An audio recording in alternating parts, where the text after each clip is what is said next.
Alright, what we have here is U.S. Plywood Mallet number 11.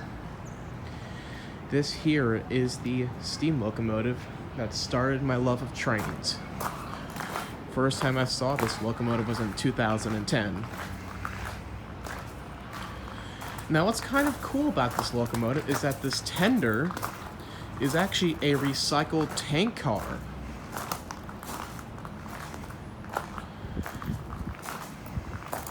Then right in front of it we have a GE 45 tonner. Oh, there's a bell right there.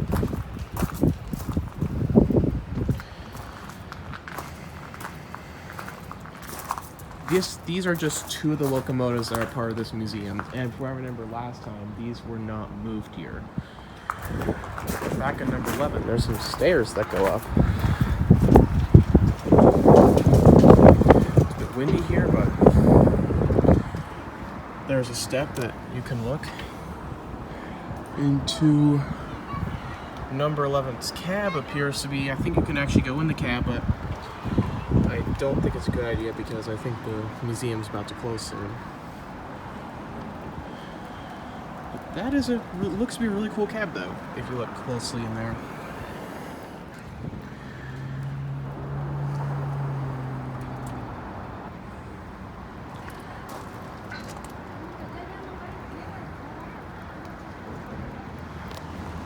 Now, as you can tell, this engine has two different sizes of cylinders, and this means that this locomotive is a compound locomotive. What it means is that the steam from the rear set of cylinders are recycled and they go into the front set. This makes the engine more efficient and not waste steam as much. In fact, most of these Mallet locomotives used in logging service were compounds. To give you an example of how big these cylinders are, this is my hand compared to it. This thing is huge.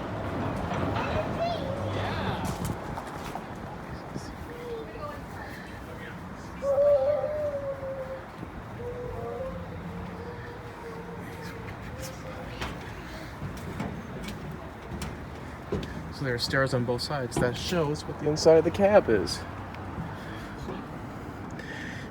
Probably gives you my reflection, but this thing is an absolute monster of an engine. Now, the reason why this engine looks kind of funny is that this thing actually used to be a tank engine, which means it had tanks on it, and that's where they stored the water.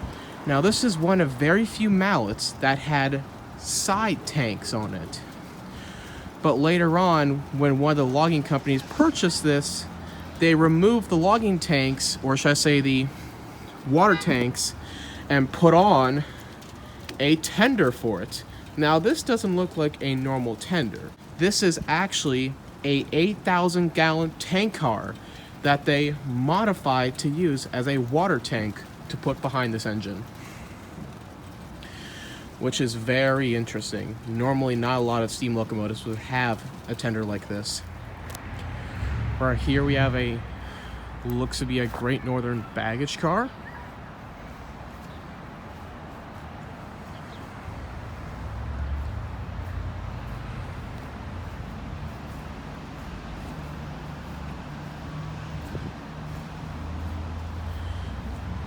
And right behind it we have what looks to be a coach.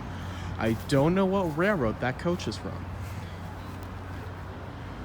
Then we have something that I was not expecting that they have, but they have a Army Medical Service ambulance kitchen car that was used in the Army. Right here, what looks to be a little Plymouth diesel, you can actually go in the cab of it. Hold on, what engine was this made from? It looks to be a Plymouth, I might be wrong. J.T. Baxter Company. Does it say what it was used? No, it doesn't, okay. So apparently you can go in the cab of this thing. Window's a little smashed, but this is so cool.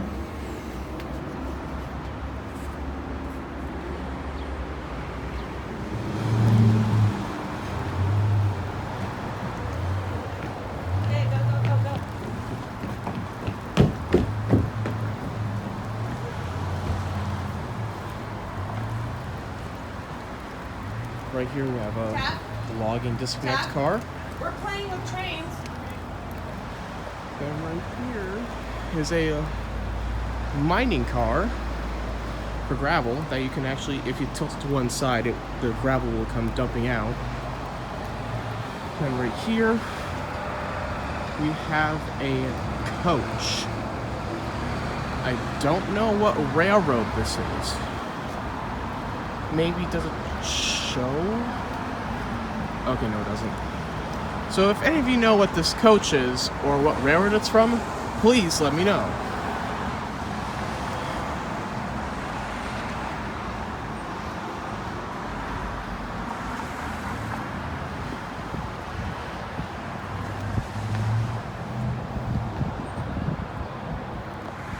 Right, we have some more locomotives over here, but as you can tell, it's raining pretty hard.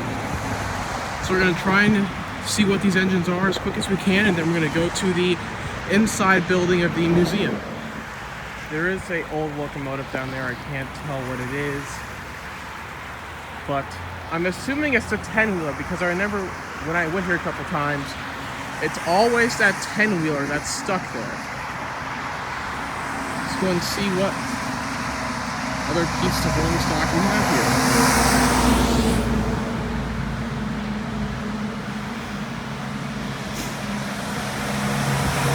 Here's a gondola, of course. It's from the... Oh, it's a drop bottom gondola. I've never heard of that before. And we have a refrigerator car. Everyone knows these. I think it looks like this one is from the Western Fruit Express. So I guess it was part of the Great Northern or the Western Pacific, maybe? Or Northern Pacific? I don't know what railroad that is from. Probably one of those.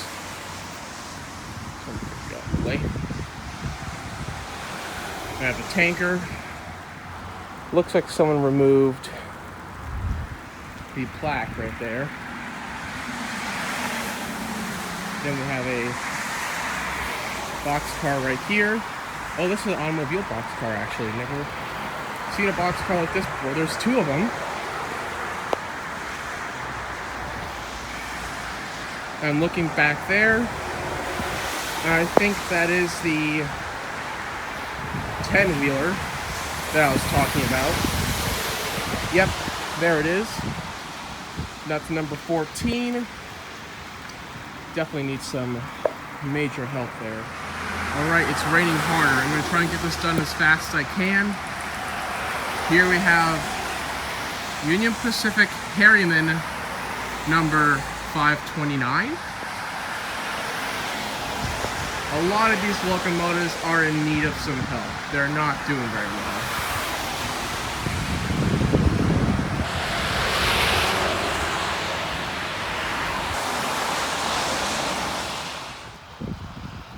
So we have Weyerhaeuser Timber Company number 6. Now, if I had to think, this is probably the one that's in the worst condition out of all of them. This one is in need of some major help. Because if you look at the front, there's no more smoke box door on it. That's very sad. We have like a saddle tank back there. I can't tell what it is. Jeez, it's raining so hard. We have a wrecking crane right here. There it is. Okay, now I can see what the tank engine is. It's number 17, and I remember watching a 1967 video, and this was the locomotive that was used at the time. We have the caboose part of it, of the crane car. Now we have a 3-truck shay. This is shay number 1 from the Eastern Railway and Lumber Company. This is known to be the second oldest surviving 3-truck shay. The oldest shay we have around currently is the Pickering Lumber Company number 12, which is currently at the Niles Canyon Railway. This one's in pretty bad condition too. Look at the smokestack. Blurry. Like I said, it's literally raining hard outside.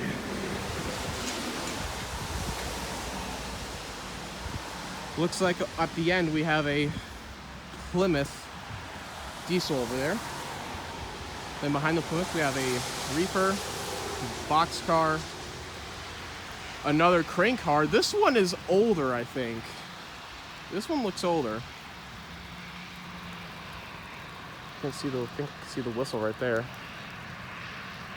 All right, it's time to head back. All right, so we're now at the buildings that house some of their locomotives and rolling stock. And looks like as a restoration project, they're restoring a Fairbanks Morse unit over there. Right here we have some coaches that they recently restored about less than a year ago. These are some Spokane, Portland, and Seattle coaches right here. And then behind it, looks like we have a little 040 Porter tank engine.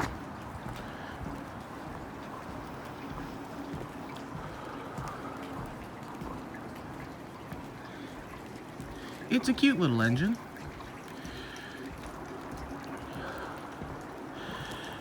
And I didn't see this last time, but it looks like they're restoring a trolley car as well.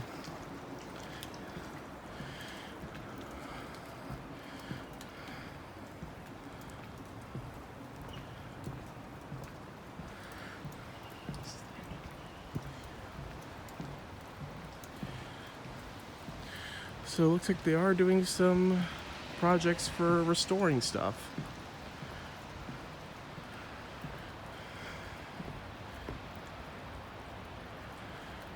And right next to it is the main locomotive that pulls the trains.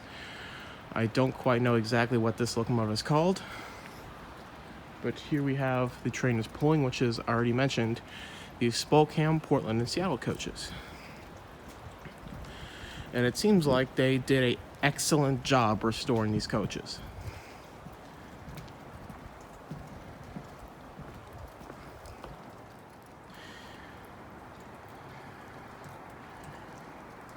Alright, let's now go into the main building. So we sadly can't do the inside museum today because it's apparently closed an hour early. But there's other videos that show the inside of the museum, so if you want to check those videos out, just search up Northwest Railway Museum. I'm now going to end the video here with some pictures.